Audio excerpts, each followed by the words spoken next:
Are we live now? Mhm. Okay. Hello, everyone. Thanks for tuning in today. Welcome to Google Developer Student Club. So the question for the day is, what sci-fi TV show or movie did you watch recently, or are you still in the process of watching that? We would love to know your answers in the comments section, and we would love to interact with you from the start. So um, please let us know your answers in the comments section.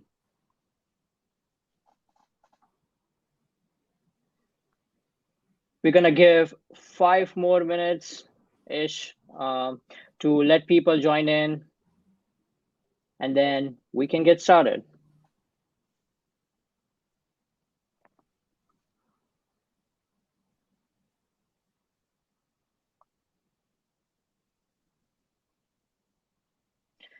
We would also love to know in the comment section if there's something that you are really excited to learn about.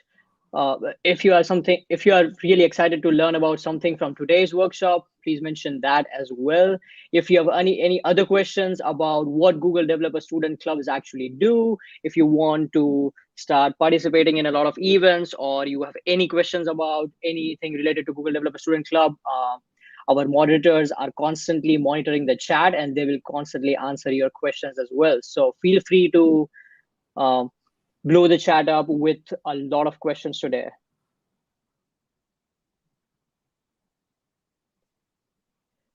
We're gonna give like 3 more minutes, and then we will get started with our today's workshop. So for those of you who just entered, the question of the day is, what sci-fi TV show or movie did you start watching recently, or you are still watching it and you love the TV show and you might want to just uh, tell the community about it.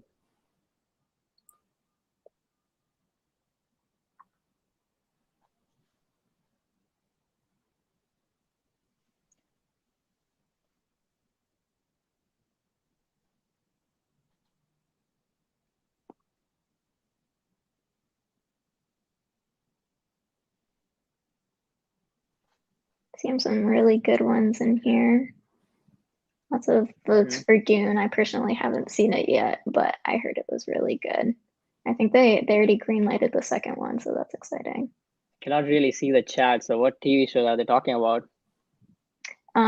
Looking like we've got some votes for Dune. There's also Star Trek in there, Interstellar, some Doctor Who fans in here. Aparna, excuse me if I'm mispronouncing that. Aparna watched all 3 Iron Man movies again on marathon. Got a vote for X-Files.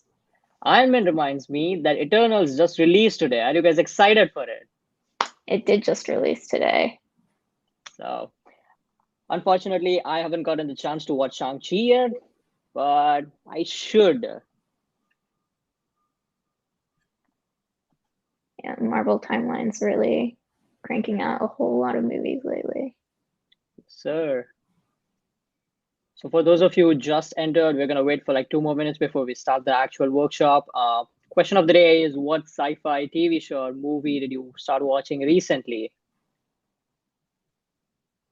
Also, please feel free to put any questions in the chat during the meeting, or if you have questions right now about what Google Developer Students Clubs actually do, if you want to get involved with the clubs, feel free to put those questions into the chat. Our moderators are monitoring the chat, and they will be very happy to answer your questions.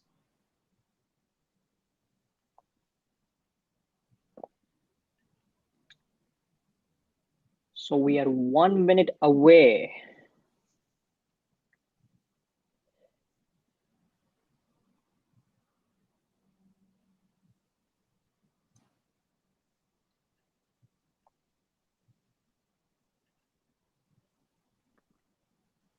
Wait, has anyone watched Eternals already?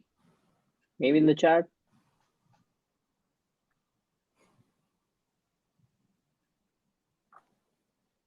Not seeing any votes currently. All right, it seems like it's 2:05, and I will stop sharing my screen and hand it over to you, Elizabeth. Perfect. So we are going to play some quick videos for you guys, and then we will introduce the woman of the hour, Lynn Langit. All right, let's go ahead and get this started.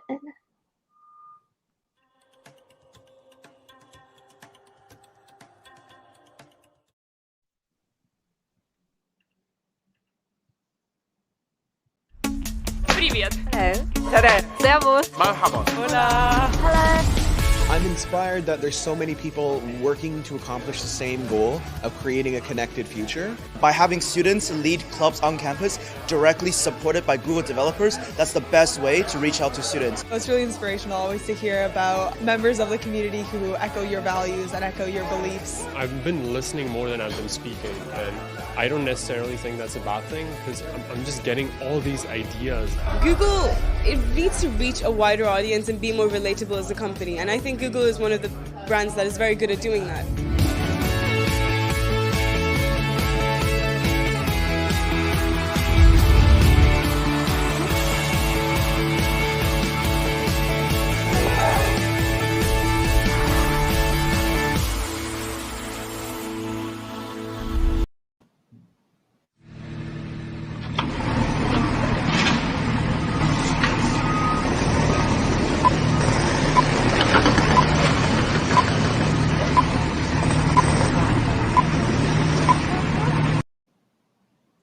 Hello, everyone. So we hope you enjoyed that quick little video about what GDSC is about in case you are unfamiliar with it.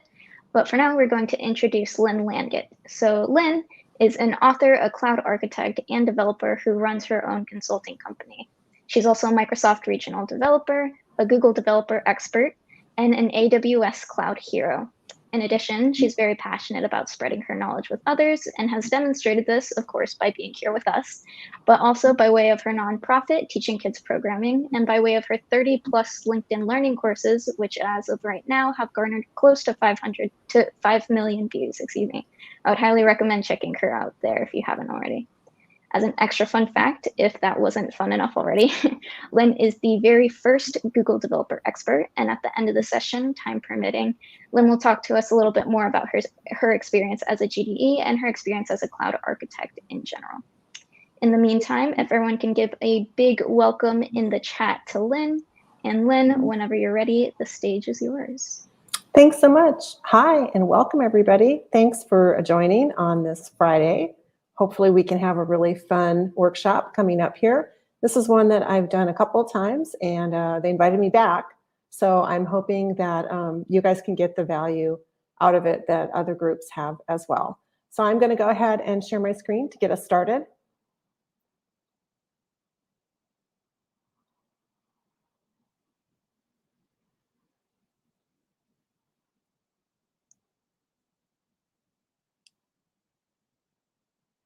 And what I'm going to be talking about today is making over your GitHub profile. And where this presentation comes from is from my work as a cloud architect. I'm independent. I'm not a Google employee. I just want to make that clear. I'm a Google partner because I do a lot of work with Google Cloud and educate about it. And the work that I do actually is in support often of computational bioinformatics. This past year, I've done a lot of work with COVID researchers. So it's been a really interesting year in terms of using the cloud to build out high volume data pipelines.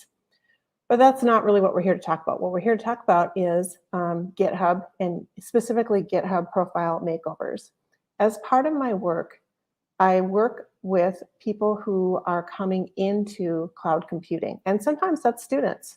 Sometimes it's career changers. Sometimes it's people that have been in the industry for a while. But as a result of this, I have had a number of people that I've worked with to showcase the work that we've done when it's permissible from the client on GitHub as a kind of a resume, if you will. And many of these people have gone on to get either better jobs or jobs in the cloud industry. And so I had some of my apprentices say, you should make a little course on this. So I did.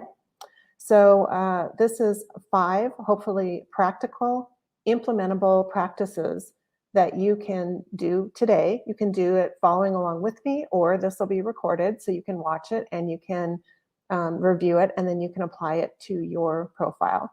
And what I did here is I took an actual example of an actual apprentice and has a little story kind of with it. So hopefully you'll like that. So what is the problem and why do you want to really care about this and put time into it? Well, if you don't know already, if once you graduate, you're going to get out into the job market, the competition is just fierce. It's just fierce. And anything that you can do to differentiate yourself and to quickly show what you're capable of doing in the technical realm is going to help you to level up in terms of having your resume and your application being considered for jobs that you're interested in. As somebody who hires technical teams, it's really, really difficult. In some ways, some of the automation has made it more difficult because it's easier to submit resumes. And so when there's a job opening at one of my clients, they won't get 10 resumes or 100, they might get 1,000. And so yes, AI is being applied, but differentiating yourself through taking this extra effort, and in this case on your GitHub profile, really can help you stand out because it helps the person who's reviewing the applicants, and I'll just take in my case me, let's say I'm hiring people, to look at what you have done in one area. And it augments something like a LinkedIn profile or a CV. So for many of the areas that I work in, I'm actually contributing to open source, working in bioinformatics, because a lot of the research is now going open source. And so, having some sort of experience in the open source environment of GitHub is really, really something that will be helpful in this type of work. So you want to really focus on scannable information, and you'll see that throughout this presentation. So I said I would give you 5 practical steps because it's a Friday and you don't want to just hear me blah, blah on. You want something you can actually do. So that's the plan. So we'll see how we go here. So the first is on your GitHub profile. You want to take a look at what the default profile is, and you want to think about how you could represent yourself more effectively in the default profile. And we'll build throughout this presentation. There'll be 5 different steps. So a starting default profile is pretty darn boring.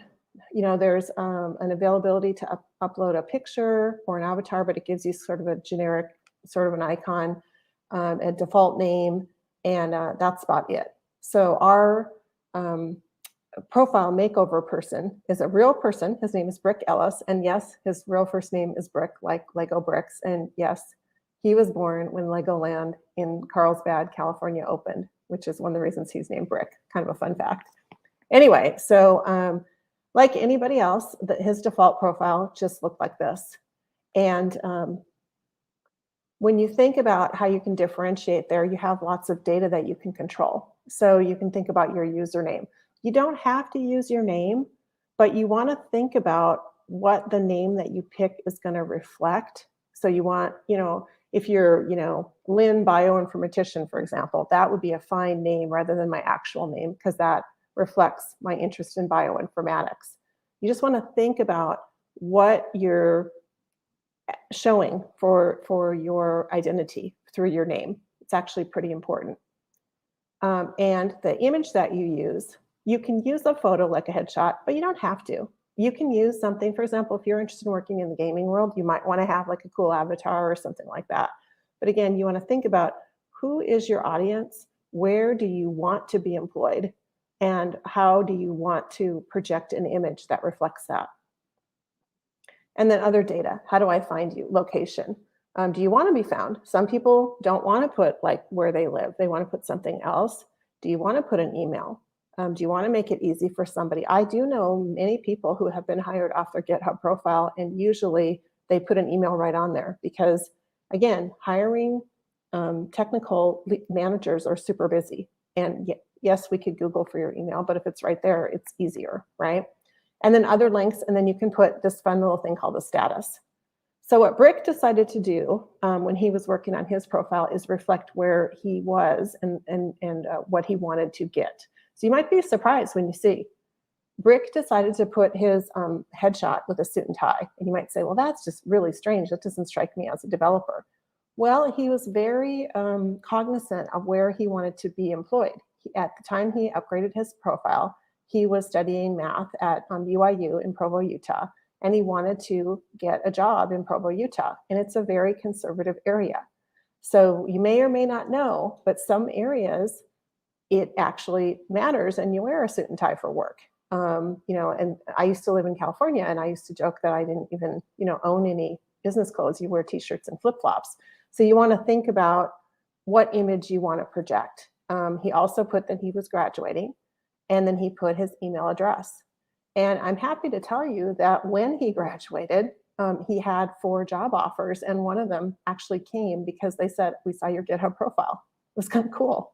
So one of the things that I want to show you in terms of the importance of naming is here's my GitHub feed. And again, I'm assuming that you've seen GitHub feeds. It's like a news feed. It shows you for the accounts that interact with your GitHub repos or people you follow, what's going on. So this is, just recently, 2 days ago. So this person took one of my repos and decided to fork it and starred another one of my repos. So this would be something as a potential employer of subcontractors, I might say, oh, this person is like learning from me. Maybe I should reach out and talk to them. Well, I have to say that I don't find the name Chip on Crack to be motivating to me. Now, again, it's not that I don't have a sense of humor, but I'm just saying that, Justin might want to think about what name he uses because I don't think that's a real professional name. Again, it's not like it would be a deal breaker, but it's not, doesn't reflect anything that's useful to me. So just a real world example of that. At this point, because that is the first step, I'm just going to pause and see if there are any questions in the queue.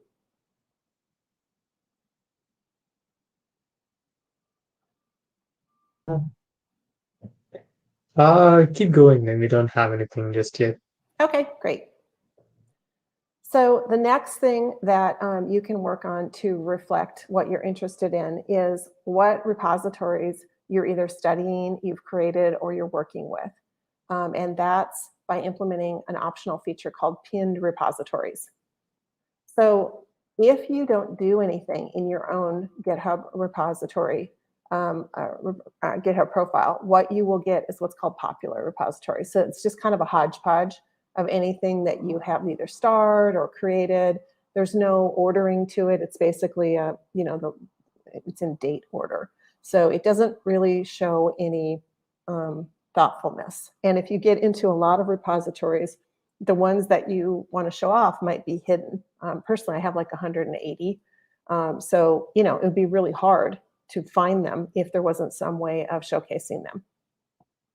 So you want to think in terms of your profile, what you want to pin or position on your profile. So that's going to show somebody who's trying to understand what you're interested in technically, what you are interested in, and what work that you've done.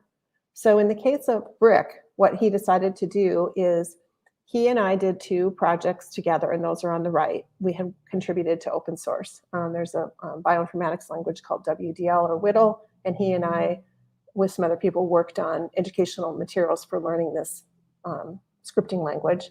And as was mentioned, I'm the co-founder of Teaching Kids Programming, which is an open source library, and he worked on that with me. He also built a little tool during the pandemic to scrape the COVID numbers from BYU, the ByuCovered bot, and he wanted to showcase that. And then he also did some changing to the library that he used as part of that scraper. And there is a capability within GitHub that you guys probably know about. It's called a gist, which is basically like a single page. And you can pin not only repos, but gists to your profile.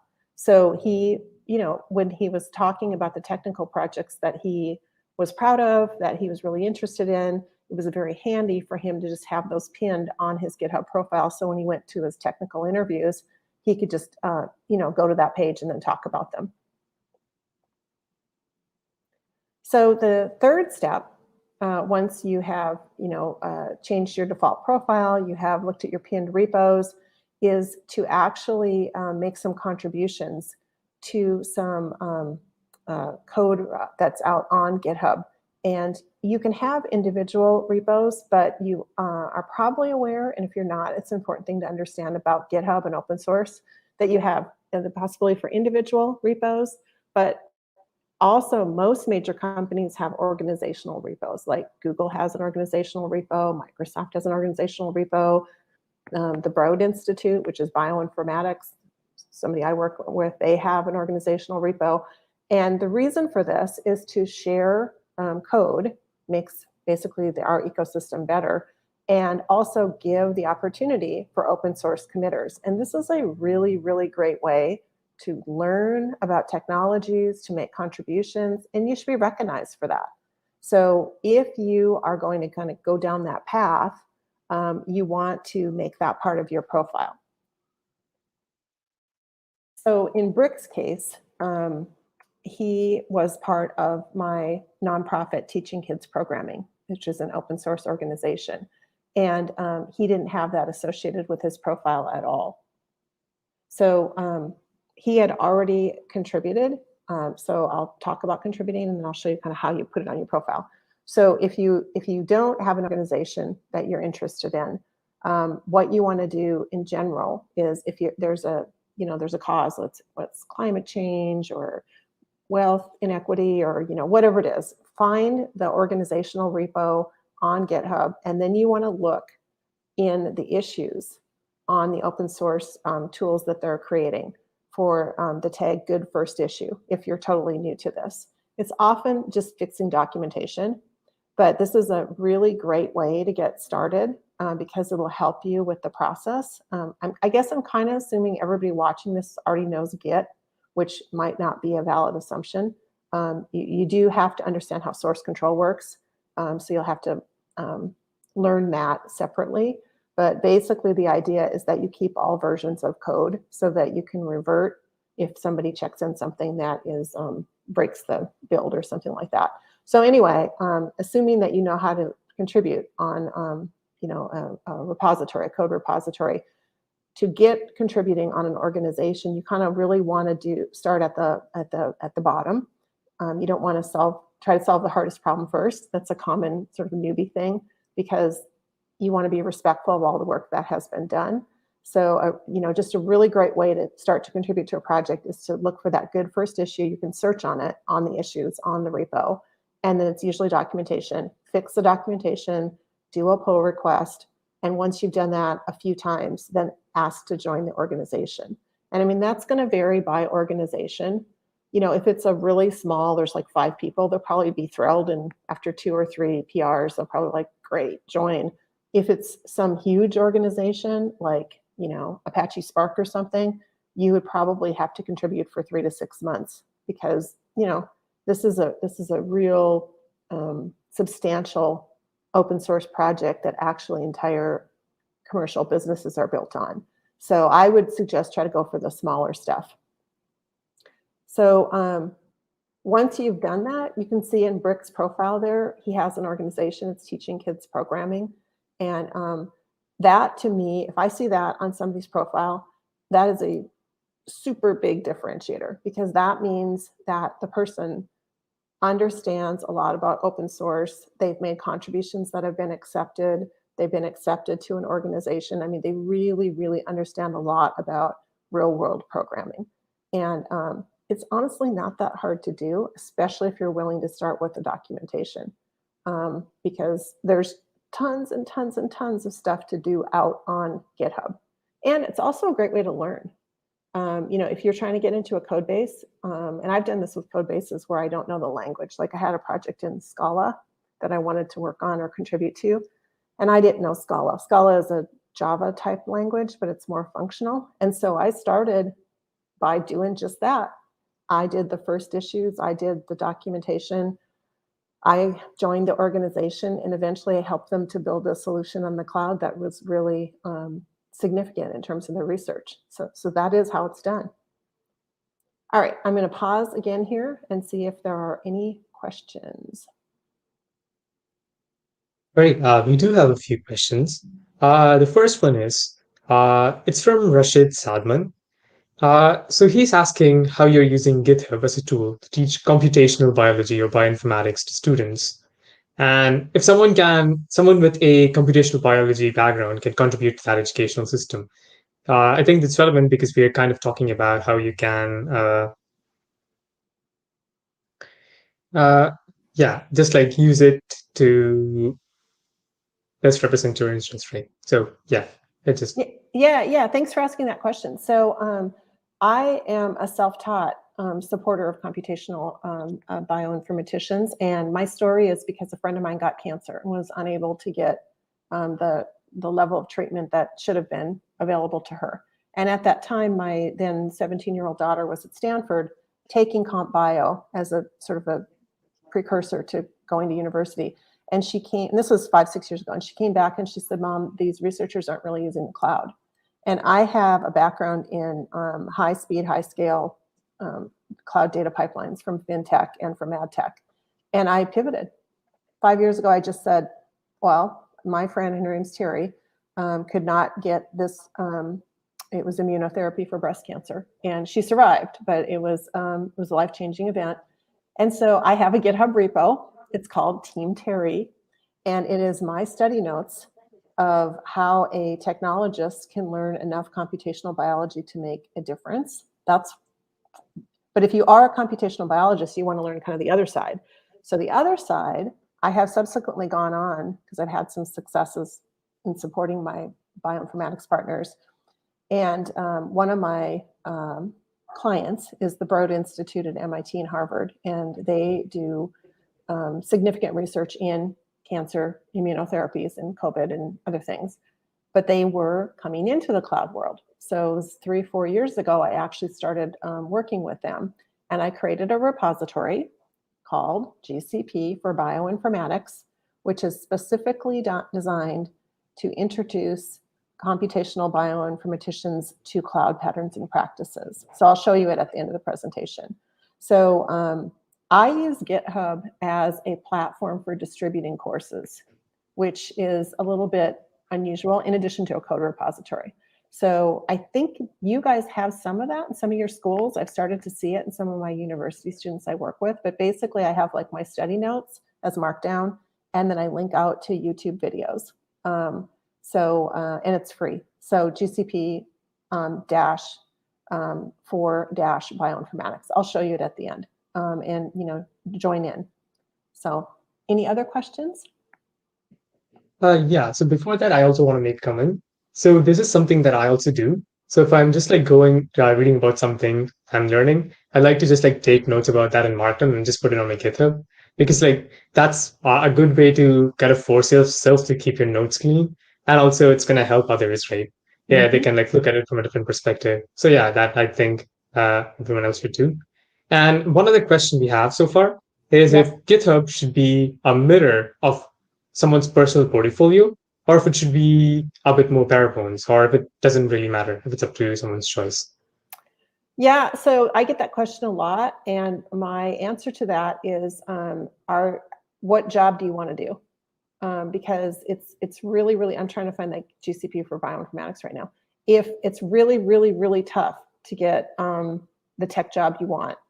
And so, to me, this is anything that is public, you want to reflect that anyone could look at it. If you want to have more of your own interests, I would make those repos private. So this is the GCP for bioinformatics, by the way. And you can see this is it's set, I think, I don't know. I mean, I haven't been in university for a long time. I'm old, but I think it's set up like university class. It's in order, and just one section at a time. Each section has, in order, the markdown. And then it has linked out movies as well. So my advice to people on GitHub is anything public, I would make it professional. I really would, honestly. Other questions? You can continue, Lynn. We don't have anything other than that. Okay, so I'm going to go on. All right, so next up is what can you do within your repos? for your notes, for example, or for your code or for your projects, to make them show off so that when you put them on your profile, your repos reflect your understanding. So consistency is key. Names and metadata matters. So here's the beginning of Brick's ByuCovered. And it basically is a Python script. It was a scraper against a public API so that last year during the pandemic, he could get notified about the COVID numbers, and then it would tweet them out. So the things that are good about this is the name is descriptive, ByuCovered bot, and he put an about on the right side, a Twitter Python bot, which uses beautiful soup to scrape BYU's COVID numbers and tweet them. And that's good. But there's a lot that's missing here. This is really reflective of, this is for Brick. And one of the things about open source and about developing software in general is a big part of what you need to actually do once you graduate and get out there is you need to work in teams with people and you need to communicate. So you can reflect that by adding the all-important Readme. So you can see here what Brick did is he put a screenshot of the ByuCovered bot Twitter account that he set up, and then he wrote a very simple README. He says on the implementation, it's built on a Raspberry Pi that's running in the corner of my bedroom, which I thought was kind of funny and sweet. And then he put the steps involved. So the steps that he did, which shows that he can communicate them. And the most important part to me is he put the future steps, because that is the how I would like to do more. And if you wanted to collaborate with Brick, you could read this and you could say, oh, I'd like to work on that. And he's, instead of you having to read the code and say, well, it should be this or it should do that, and then do a PR, and Brick would say, well, I didn't really think of it that way, or that's not what I wanted. It shows Brick's ability to communicate. So in the future steps, he put add automated graphs showing changes over time and add web scraping of COVID-19 statistics for Utah County and other local universities. And really it took maybe, 15 minutes tops to write this README file. And it really, really differentiates. If you came and you saw this, you'd say, okay, I know what he wants and I know if I agree with this and if I want to contribute. If you saw, just the script, who knows? It wouldn't really encourage collaboration. So again, Brick is demonstrating a level of sophistication that as a person who would potentially employ him, I would say, oh my gosh, this guy can really communicate. So now we're on to me, the coolest part, which is the custom profile. This is the secret, undocumented sort of feature. So by default, your GitHub profile looks like this, just kind of blah, and you have, nothing fancy there.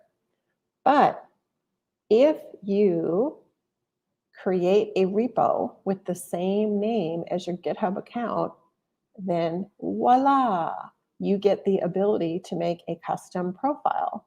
They give you a template, and this will show up on the upper right side of your GitHub profile. And it allows you to highlight work, show interest, and add fun. And you just do it. You just create a repo with the same name as your GitHub account. And so what Brick did is, and the template is basically what is shown on the README here. So he just changed the sentences basically of the template. And you'll see there's a lot of different things that you could do. So, he says, I'm currently exploring Python. I'm learning crypto, math, analysis, and LinL. I'm looking to collaborate in the up and coming Utah tech scene. Ask me about teaching kids programming, learn Whittle, how to reach them, pronouns, and he knows Russian. And once you do that, it shows up on your profile. So this is the before, and this is the after. Like, seriously, can you see? It's about 1 million times better. I can see who Brick is and what he's working on and what he cares about. So, I have this section here, I have this section here, this section here, this section here, this section here. And in working with apprentices, it usually doesn't take very long to do this. I mean, gosh, some of you are probably like wishing that I would speak more quickly. Maybe you're doing it right while I'm talking. It usually takes an hour, maybe 2 hours. And it really makes a difference as somebody who looks for potential apprentices, and I look at people who are going onto my content because I'm trying to hire for projects, and I think that it shows initiative. So, you know, one of the ways that you understand how to do this is to go and look out on GitHub itself, because I'm really just scratching the surface. This is a full-on repo, so you can do super cool stuff. You don't have to just use Markdown. It's code repo. This is my original one. I have updated it, which, by the way, is a point. You want to keep it fresh, just like you keep your LinkedIn profile fresh and your CV or your resume fresh. So I have made a bunch of changes in mine as different things occur. But some things that I have, and I'll just show you from going out here. I just changed it back to my fun little icon thing here. And these are links to my awards. So like my GCP award. And this is just my Google Developer Expert. And then kind of a fun thing, I like to do like an Easter eggy kind of thing. So something that you may or may not know that is super cool is here I am in the repo, right? And if I wanted to work on this, you know, you can obviously pull this down and you can work on it locally. But something that GitHub introduced last year, and I was on the beta for it, so I've been using it for a while, is this integrated development environment where if you want to develop on a repo, by default, it has a certain Docker container. And if I just simply press dot on my keyboard, what happens is you can see that it goes to github.dev. And then what it does is it creates an instance of the VS Code editor from a default Docker container. And I can change the code, basically. This is a full dev environment.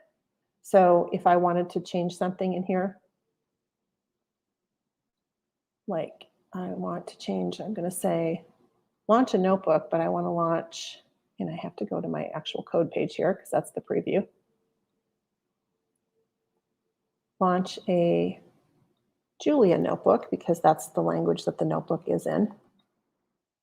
And then I would go here and it's integrated Git. I would not have my caps lock on.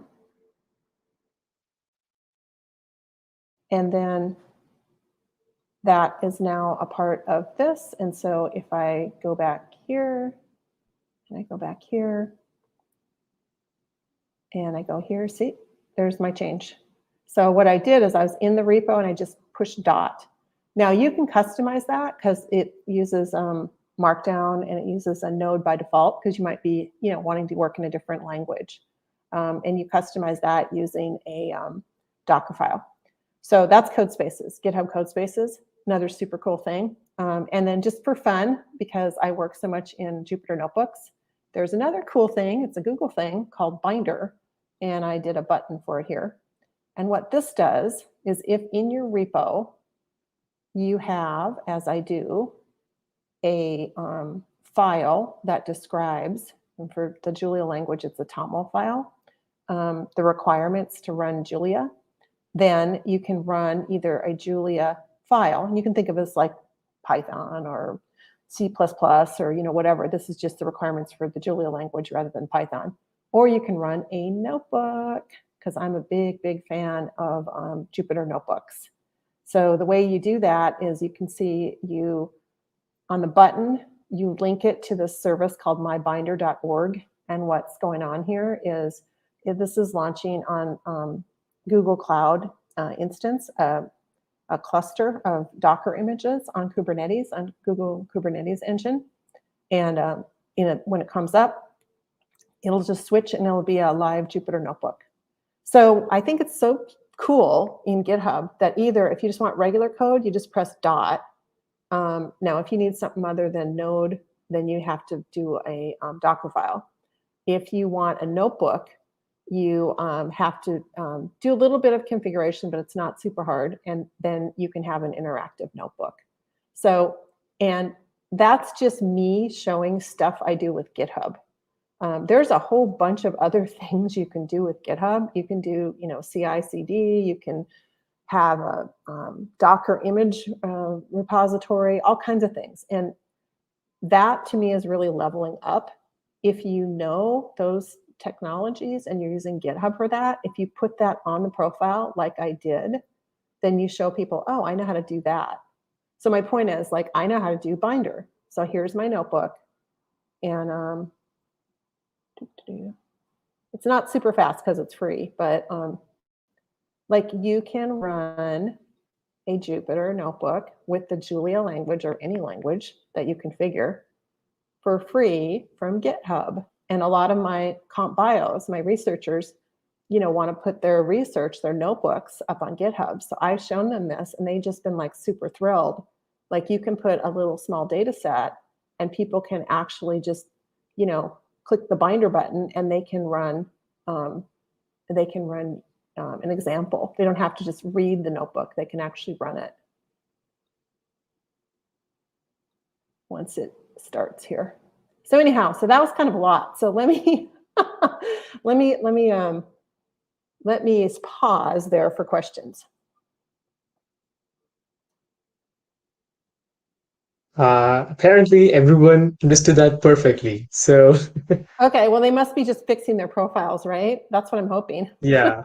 So the point is, there's these 5 small steps from your profile to what you pin, to this, custom profile, to fixing your repos, to associating your stars and organizations. And they're all small detail things. But, we all know, being technical people, it's all about the details, right?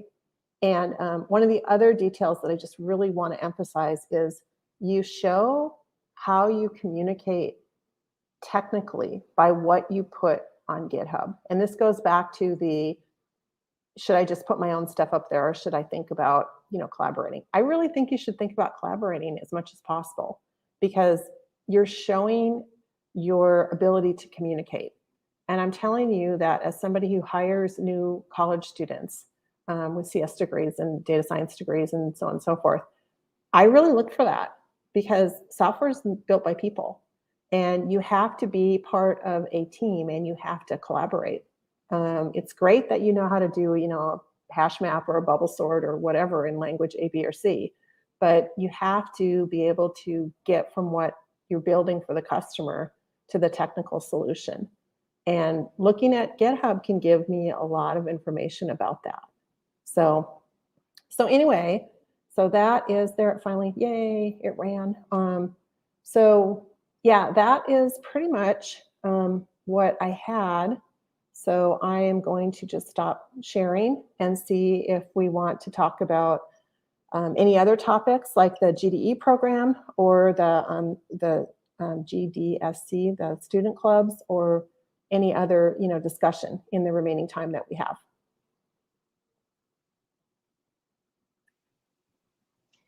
Yeah, I mean, I suppose with all of the fun hidden tips and tricks that you showcased in your presentation, I was wondering if there's anything that you've encountered in someone else's profile that you thought was really, really clever, that you think is really creative. Yeah, well, of course, I make a repo for everything. So I have a repo called, let's see if I can even find it, learning the code space. I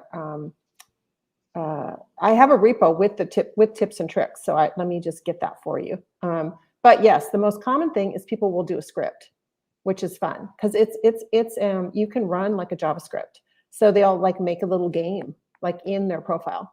Like if you're going to be a gamer, that's super cool, right? Like you show up, you have a little mini game in your custom profile.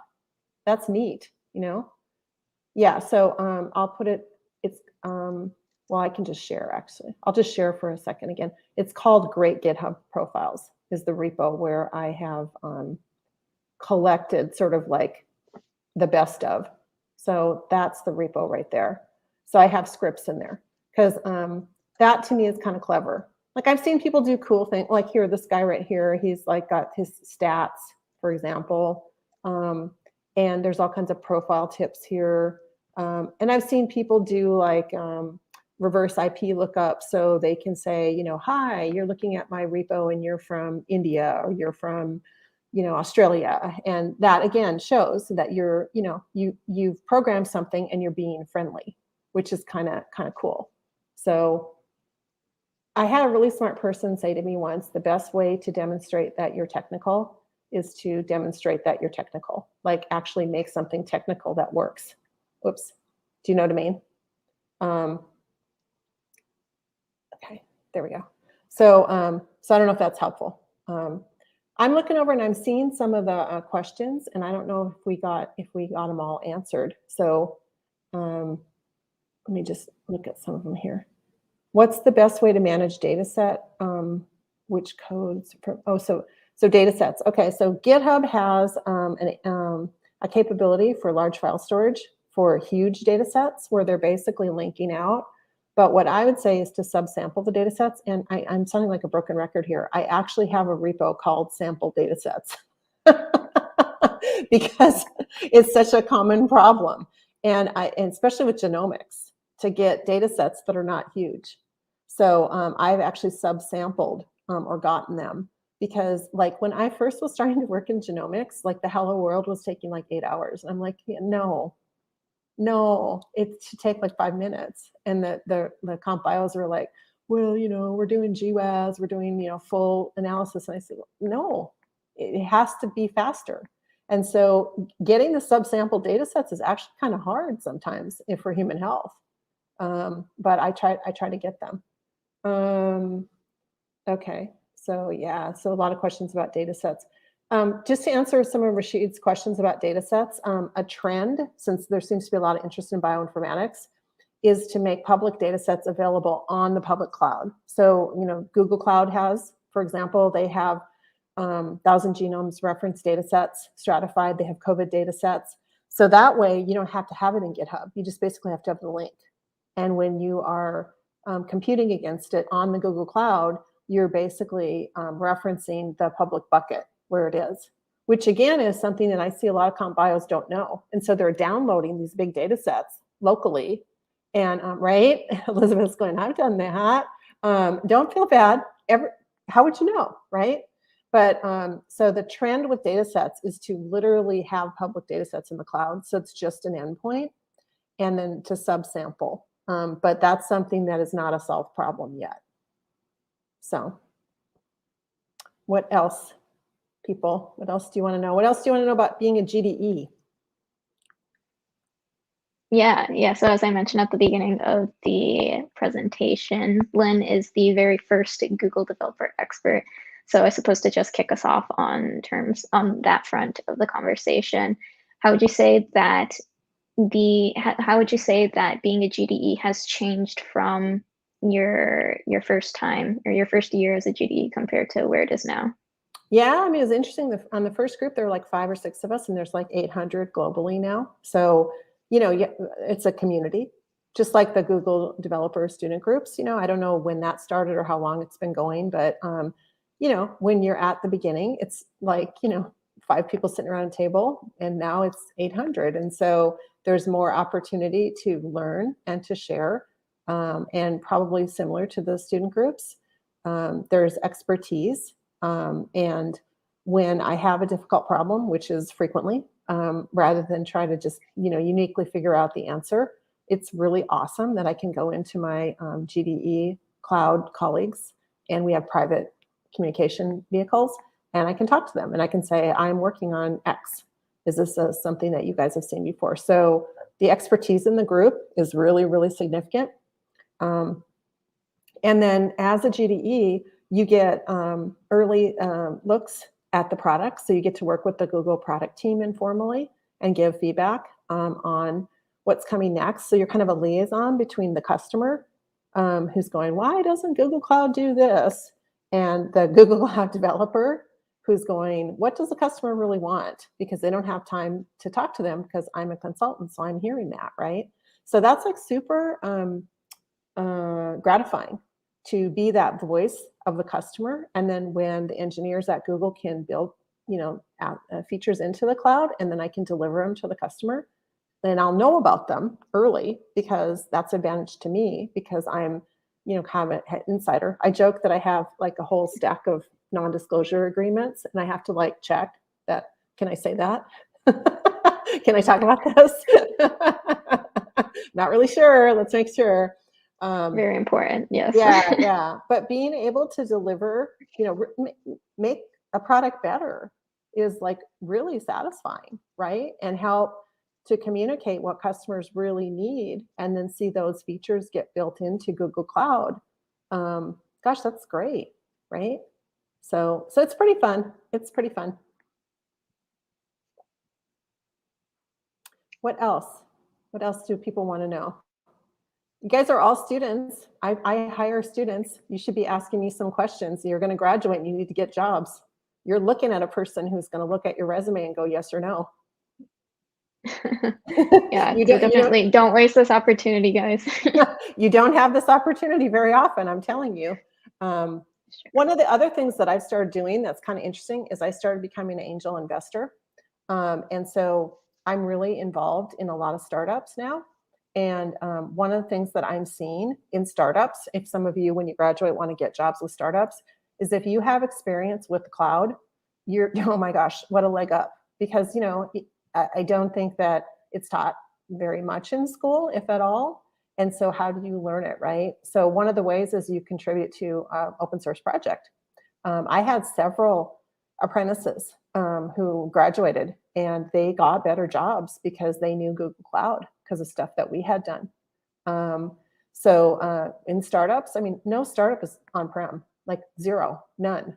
And so if you're, doing your comp bio research on the HPC, computer on your school and you're SSHing in, okay, that's fine, but figure out how to do it on the cloud. You can use some of my resources too. I have Learn Cloud. I have GCP Essentials. I have GCP Machine Learning. And I'm self-taught in all this stuff. Because, cloud hasn't been around forever. And so it's not like, algorithms or something that has been around for 40 years and you have textbooks. There aren't textbooks for cloud. But learn it because it's the difference in a lot of cases between getting a job and not. Really. Yeah, and I think one of the interesting things about crafting your own content is that it definitely helps you understand the content better yourself. It's not just, you're distributing that information, you're helping other people learn, but you're also making sure that you're like, I know exactly what is happening here. So I think that's super, super helpful. Yeah, I mean, when you teach something, you're leveling up your understanding of it. So my consultancy, which I've been an independent consultant for 11 years, and a successful independent consultant, I might add. So people ask me like, I want to be like you. I want to run my own business. What do you do? And I do zero marketing, none. Never have. I wrote a Medium article about this. It's called Learn, Build, Teach. So I'm very curious. I constantly want to learn about the latest, greatest thing. And then I want to make it so that it's useful for an actual customer problem. So I have to learn it first. So I'll build something. And it could be just an example thing, an academic sort of thing, or it could be an actual thing, and then teach. And teach doesn't have to be like a 1-hour class or, a semester series or whatever. Teach can be like, I call it like a micro article on dev.to, which takes like 3 minutes to write. I mean, I'll just make an example. You know how I showed you with the dot, that code spaces thing? I was really into that, and I was really into creating custom environments. I was like, okay, how do you make those Docker containers if I want to run C++ or something like that, right? And so I created a series of really short articles, like one feature. Like this is how you get the debugger for C++. This is how you get the linter for C++, right? And that's it. Like just a tip. And so one of the things when people work with me is they get intimidated to share what they have learned because they're like, oh, I'm not an expert. I don't know anything. One of the reasons I contribute to GitHub, I don't know if you know this, but only 5% of the people that contribute to GitHub are women. It's a really bad thing, imposter syndrome, particularly with women, but a lot of people in general. And just not a lot of people feel comfortable sharing. And so my big tip on that is to share smaller amounts, like really small. And if you're speaking, if you're new to speaking, if you want to do it that way, speaking is hard for everybody. I've been speaking for 10 years and I still get scared. And if you don't, then you're arrogant or something. You should be scared, right? But when you're in the beginning, speak short and speak with people, co-speak. That's something I do a lot. Like I bring my apprentices and they've never spoken before and they're like, oh, I can't do it. And I'm like, no, you really can. Like we'll just do it together and we'll do like 15 minutes. But that whole learn, build, teach, that has been so successful. And taking the smallest possible amount. I see a question from Bao saying, I feel incapable to contribute to open source. Totally, we all do. We all do. So the biggest thing I would tell you is look for that good first issue and look for fixed documentation. I know that sounds like stupid, but it'll help you to get to know the team and to get to know the project. It really works. It really works. So what else? I have one more question for you, Lynn. So when you're looking at GitHub profiles, do you usually look for like specific, like a lot of experience, or a lot of projects in like one specific technology? Or do you look to see if the person has explored a bunch of technologies and has like say cloud, right? Has the person explored like a bunch of cloud technologies, or have they only worked on one? Yep. I look for ability to learn. I don't really care what technology. I look for ability to learn, ability to collaborate, ability to communicate. I always joke when I hire an apprentice that the first couple hours of pair programming, I'll be like, okay, who's going to Google faster? Because I'll tell you, I mean, technology is moving so fast. Okay, I'm a cloud expert, but what does that mean? I mean, Google Cloud has 300 different services. This is old. Okay, I don't know 300 different services. No one does. Not even Googlers do. You can't. And so it's you need to have. I look for what people know. So, for example, my training is in linguistics. It's not in math. It's not in computer science. I'm all completely 100% self-taught, and so I have a lot of gaps, and I'm continually learning. So when I started doing neural networks about 4 years ago, I had to learn linear algebra. And so first of all, I was learning it myself, like I did Khan Academy and 3 blue, 1 brown, just like you guys do in university. And then I would look for students who were math majors because I was like, okay, let me hire a math major because I'm doing lineal, but I didn't like take a semester of it. I'm doing it kind of like as needed. So I kind of like try to fill in the skills, you know what I mean? More, and for like comp bio projects, like I love to work with comp bios who've only done, like SAS or R or something, have no idea what the cloud is. That's really great for me because I'm trying to learn, all the comp bio processes, and that's a lot. I mean, can you imagine, guys? I'm trying to learn comp bio on my own in addition to cloud. And so I've hired a lot of comp bios right out of college and taught them cloud, and they've taught me more comp bio. So that's the way I look at it. So. Fantastic. Well, thank you so much, Lynn, for all of your wonderful advice for the workshop. I hope that everyone that's watching and that is going to be watching the recording later once it's posted has found this very helpful. Thank you again to Lynn for agreeing to meet with our GDSC communities. Just going to do a quick plug for some future events. So we do have our 30 Days of Cloud campaign going on currently. If you're not familiar with that, check in with your local GDSC chapter. We are running up on the final week of our 30 Days of Cloud campaign, and Princeton's session is going to be on Tuesday, so be sure to check in for that. Any other farewell comments? Looks like we're getting a lot of thanks in the chat for Lynn. Yes, again, thank you so much. Super helpful. Aditya, Nishil, do you have any additional comments, or shall we sign off until next time? Yeah, I just want to say if anyone has any question about GitHub, so one thing that I really have found useful is to give people some time to think about things, laminate about them, because like questions don't come immediately after, they take some time. So in that case, I encourage everyone to like reach out to your local GTSEs about this so that they can like reach out to us, we can ask Lynn, and we can get back to you. Right. And other than that, yeah, do be sure to attend the 30 Days of Cloud session from Princeton. They will definitely prepare you for building something like that, right?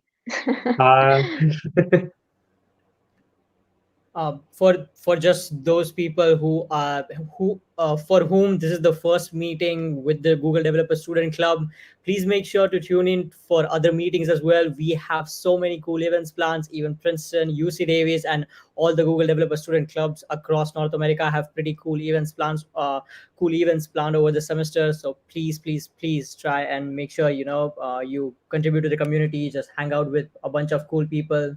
Yeah, just enjoy. Have a good time. Fantastic. All right. So out of respect for everyone's time, that just about wraps us up. Thank you again, Lynn. And thank you to all the chapters that have helped out. Hope to see you again next time. See y'all later.